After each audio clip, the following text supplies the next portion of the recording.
All right, so we're here with Coach Yateman of Frisco Independence and Coach Thurchek of St. Mary's Hall. And we have a couple of the athletes here. We have Remy White. Wave your hand, Remy. There you are from St. Mary's Hall, and Brighton, do the same. You're from Frisco Independence. Brighton, let me start with you. You're a distance runner. Yes, sir. At the past cross country season, not too long ago, at the state championships for 5A, you came in fourth place overall. Oh, So you're congratulations. a Thank you. big time PR last year at the state track and field meet. You made it to the regionals in both 16 and 32. So first, tell us a little bit about the experience coming in fourth place overall as an individual at the cross country state meet. Well, just to let you know, last year at regionals for track, I made it for the 800, not the other two races, Okay. sadly. But I mean, I wish I did, trust me. But to explain my experience, like going to state this year, like everyone that's ever asked me, I always say that's kind of a surreal moment. You you cross that finish line and you realize like all the work that you put in for that season is kind of like paid off. Like you've worked as hard as you could, you trained as hard as you could, both mentally and physically. And it's rewarding to see like your own work pay off. And it's just so different from other sports. Like I also play soccer, and like you can win a game or you can win a championship, and it's a group effort. And yes, you train on your own to help your team, but like crossing that finish line and running in cross country, it's like all based on your own effort. And it truly shows like that person and athlete you are, because at the end of the day, even though it's a competition and everyone is like really hard on themselves and pushing themselves to get across that finish line, it's all based on their own efforts, and everyone should be proud of themselves for even, running cross country and crossing that finish line, because not a lot of people can do it. And oftentimes people call me crazy for running all the time. It's really funny. No doubt about it. And Remy, you also had success last year at the TAP state meet. Yes, sir. You placed in the high jump. So you scored points in the high jump. And correct me if I'm wrong, you anchored the state 4x1 for St. Mary's Hall. Yes, sir, I did. All right. So tell us about your experiences at the state meet. What stood out for you, made it special? It was amazing. I think our team has an amazing support system for sure. I mean, not just the parents or the kids, but the coaches. We're just one big family, and I've always noticed that with our team. And we're not the biggest team, but we're so close together, and we all work so hard. We all want the best for each other. So it's a really great dynamic. So at the state meet, the athletes who did get to go, it was an amazing experience because we were all so proud of each other. We would go to each other's events and cheer each other on. So it was an amazing time, and we were just so excited, and we were so thankful to be able to go to the state meet, especially that there was one being hosted this year, and that we were able to like work towards it and take the time and the dedication, because we're thinking back to preseason workouts and the workouts on the weekends and late nights and the early days for the bus rides. So we were just super excited, and I loved every minute of it. There was some bad weather. There was lots of rain. I remember during high jump, it was pouring. That's a TAP state meet for you. Yeah. Of course. And we just didn't stop. We just kept going. And at high jump, it was really cool. It was just an amazing experience to be at state. I was so like awestruck during it. I was so excited to be able to partake in it. And it was amazing to come off high jump with a third place medal. I remember I ran to my coach and I gave him a hug. So we were so excited that I was just so shocked. I was so excited, and I've been working hard, and I wasn't thinking about the placement during the meet. I was thinking on getting the next height and improving, and it just came so surreal at the end. And anchoring the relay, it was so cool because all the parents were there. So it was so loud, and it was such a cool track stadium as well. Brighton, what are your goals for this year, now that we're headed into the track season after, Christmas break? Well, I'd have to say my first goal is to pick a school. Everyone's been asking me nonstop. That was one of my. This is one of my questions. Everyone's been asking me nonstop where I'm going to go to school. And I'm like, no, Not quite sure yet. I'm looking to make the decision within the next few weeks. So that's goal number one. Well, I guess you could say technically number two, because this weekend I'm running at Running Lanes Okay. in Huntsville, Alabama. And my goal there is just to race hard and, check out the college competition I'm going to have going into my freshman year. And I've never really been to a huge meet like that. And I love competition. I crave competition. So being there is going to give me probably the best opportunity I've had all year to push myself as hard as I can. Cause even at the state meet, even though I got fourth, I was still there's a pretty decent gap between me and third and me and fifth. So I still was kind of racing on my own, and just going to this meet is going to give me, like I said, a great opportunity for that. And then going into my track season, my goal is kind of just to see how far I can go. Cause I've last year was my first year running distance for track and field, and soccer kind of hindered me from expanding or I guess peaking as much as I wanted to during that year. And I was just still progressing from coming off a good cross country season. And this year I'm excited to see where I can go, because even during cross country workouts, I was getting close to my PRs during track season. And during my races, my first mile is only a few seconds off from my mile PR during track season. So I was even you can ask my coach, during a workout, I can't remember what day it was or what exactly we were doing, but I was like, this makes me excited for track season. I can't wait to see what comes up. And she was just laughing. She's like, focus on one thing at a time. All right. So you opened the door. Are you going to give us a hint at any of the colleges? For right now, I think I'm going to keep it to myself. I know everyone's kind of, inching and wanting to know, but if I'm being honest, I'm still trying to focus that list a little more. But, wherever I go, I know it'll be a good choice. And if that's where I'm called to go, that's where I'm called to go. Fair enough. All right, Remy. So talk to us about your goals for this upcoming year. Yes, sir. So we recently started kind of getting back together as a team as of yesterday. And so starting with that, my goal so far is to stay healthy in preseason and kind of really come together, because we graduated a good group from last year. A couple of kids left, but that always brings room for new kids to join. So I'm super excited. I want to keep building a family environment with the team and not having the division between the grades, the upperclassmen, the lowerclassmen. I want it to be a fun environment for everybody. And we had that last year. So I want to continue that again this year as well.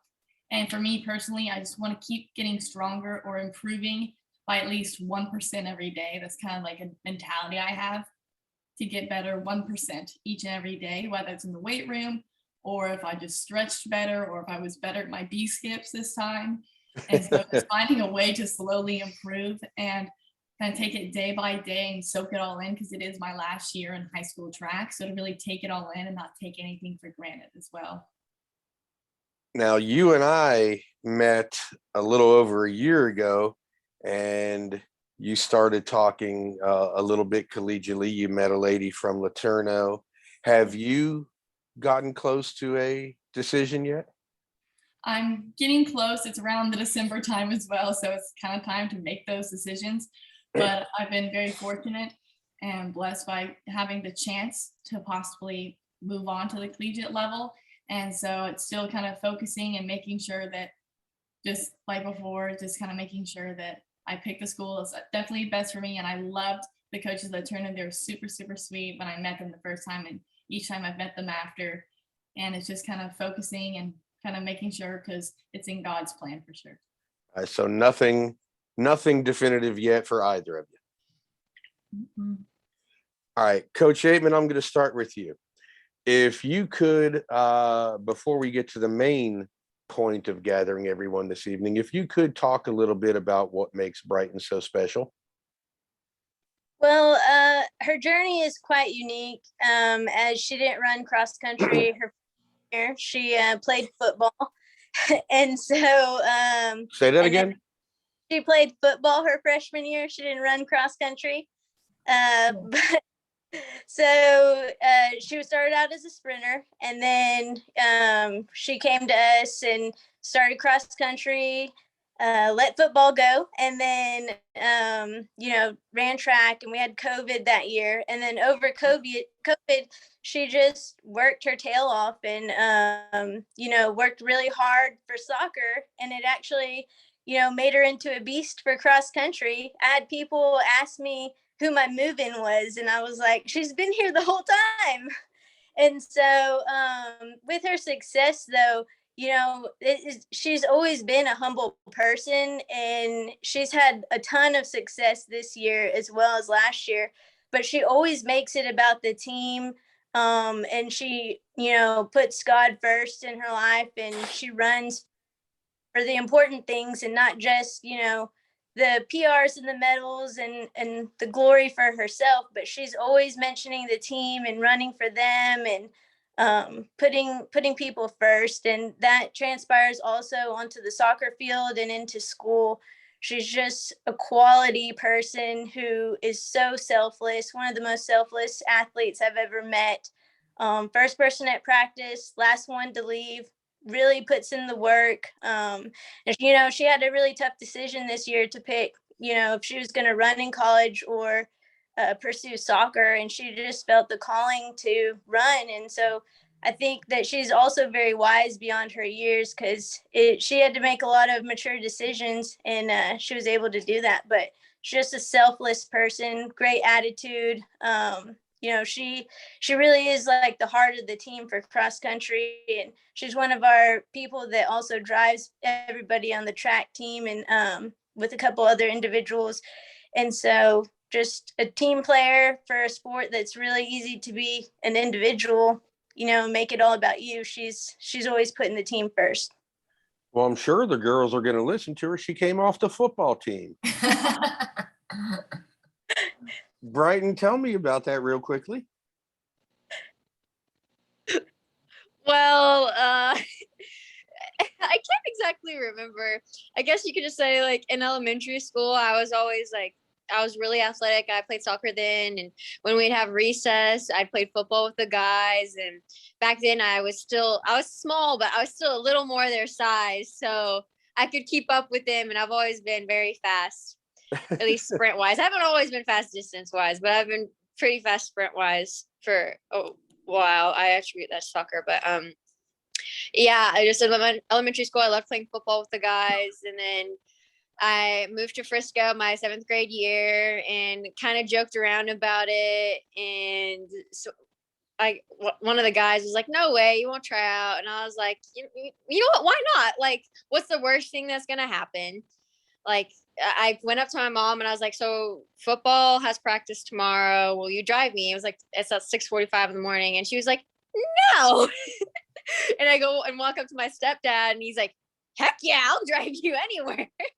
If you want to go play football, go play football." And I was like, okay. So I played football my 7th and 8th grade year. I had so much fun. Not as much fun my 8th grade year because the boys started growing, but I was still having a good time. My friend actually played with me in 8th grade as well, but she only kicked. I played safety and running back in 8th grade, and in 7th grade I played running back and defensive end.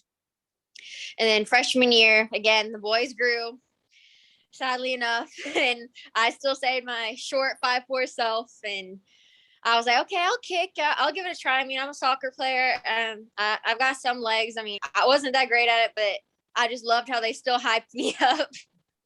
And I went out there and I tried my best, and I practiced every day to get better. And it's just, I knew I couldn't keep at it for long. And I would always be on the sidelines, because kickers don't go on the field too often. And I would be with athletic trainers, and I became really good friends with them. And here I am now. I'm still on the football field, but more, on the sidelines as an athletic trainer. That is awesome. All right. Now, Coach Thurchek at St. Mary's Hall, you and I have known each other a long time. You're on the board of the TTFCA. I also coach in TAPS. If you could tell us a little about Remy, what makes her so special? Well, Remy's been special for an awful long time. I've tried to always be involved with the middle school program. So I got to know Remy when she was, in we call Form 6, Form 7, 6th, 7th grade, and just saw a special talent in her, and was able to see her progress up into the varsity ranks. And she became a leader, even though she didn't have the title of a leader when she was a freshman and a sophomore. Just one of those kids like Brighton that was first there every day, was one of the last ones to leave. If she saw an opportunity to help the coaches pick something up or put something away, she always did it without even being asked. And every year we always select at least one junior to be a team captain. And the obvious choice last year was Remy. So she got to be our team captain as a junior last year, which meant that she was going to be the lead for team captain this year in her senior year. But more than that, she has volunteered so much of her personal time outside of the preseason and regular season work that we do. During summer, we have a summer camp. We call it Intro to Track and Field, where we teach little kids from our school and neighboring schools track and field. We go through an entire week of showing them each and every event. And then on Friday, we hold a track meet. And Remy pretty much just ran the show on most of that, because Remy does so many things. She hurdles, she sprints, she does relays, she high jumps. So she did a lot of examples and work with that. And she also comes out almost daily for middle school practice before high school practice, and helps teach the middle school kids form and technique, and is just an outstanding leader in all of that. But off the field, she's also just an amazing young kid that I'm, so proud of, and just, wish her all the best with the decisions that she's going to make and moving on to the next level. So it's just exciting to just see her grow throughout the years and to see what's next for her. Good points. And both of your coaches, young ladies, mentioned not only your leadership abilities on the track and on the field, but hinting at your extracurricular. You're not just track and field athletes, your students in the classroom. You are involved in your school and in your community outside of track and field. And because of that, young ladies, Remy and Brighton, I would like to let you know officially that you have been selected as the 2022 Moss-Eaddy Scholarship winners. Oh, thank you. Oh my gosh, actually? That's why we're here this evening. Congratulations. Congratulations. Oh yeah, congrats. You too. You sound like, I wish we could meet in person. You sound like someone I would definitely vibe well with. Well, Brighton, I'm glad you said that you'd like to meet in person, because you are both officially invited to come to the winter clinic, the Texas Track and Field Coaches Association's winter clinic on Friday, January 7th at the Great Wolf Lodge. At 7 o'clock, we have our Hall of Fame induction ceremony. And these are great names, great coaches and athletes that have paved the way for people like the two coaches here, the third with myself, and you two athletes, to be able to do what you're doing. Now, before the Hall of Fame induction ceremony officially kicks off, when the crowd is really large and huge, we would like to present you with your award. Thank you. Yes, thank you so much. Definitely appreciated. So yes, that's the ultimate reason why we brought you here this evening. In case you seemed just a little weird, why am I here with Remy, who I've never met before, and their coaches? She thought I was having a meeting with Coach T to start talking about the season. Oh, I was so tricked. And then there's Coach Yateman from Frisco Independence, who Remy's looking like I have no idea why she is here. But young ladies, congratulations. We will be in touch. So put Friday, January 7th in the evening on your calendar. It's over at the Great Wolf Lodge, not far from you, Brighton. So Where is that?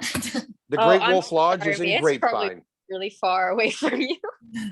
Yeah, it's in Grapevine. Okay. So we understand completely coming from San Antonio if it may be a little out of your way. That's all right. We'll be there. Perfect. And then obviously you spend some time and enjoy the Hall of Fame ceremony. Be some great names from the past, including the present Ryan Krauser, shot put champion at the Olympics twice now, will be inducted. Bob Beeman from the 1968 Olympics will be inducted.